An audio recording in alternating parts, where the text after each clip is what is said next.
Մենք ունենք մի իրավիճակ, երբ որ կառավարությունը կնքում է ըստ իս թերի պայմանագիր Veolia ջրի հետ, եւ այդ պայմանագրի արդյունքում մենք ունենք այն, որ Veolia ջրին երբ ինչ հարցով զանգում ես, ասում է կամ թաղապետարանն է դրա պատասխանատուն, կամ նու Երևանի մասին է խոսքը, կամ բանն է, ինչա, համատիրությունն է եւ այլն։ Այսինքն ինչու լինելով հիմնական շահառուն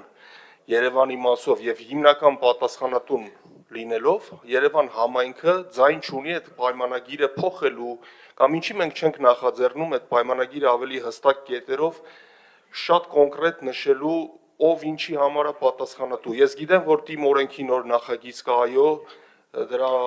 շրջանակներում ուրեմն լիազորություններ ավելանալու են համայնքի կապված համատիրությունների հետ, ինչ կա դրանով եւ նաեւ սա նաեւ միտեղ ինչ որտեղ նաեւ հարց է։ Այդ առումով Veolia ջրի հետ ինչ է կնքվում, այսինքն ինչ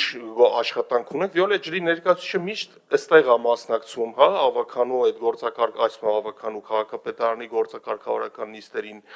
բայց պրակտիկ մենք չենք կարողանում ազդել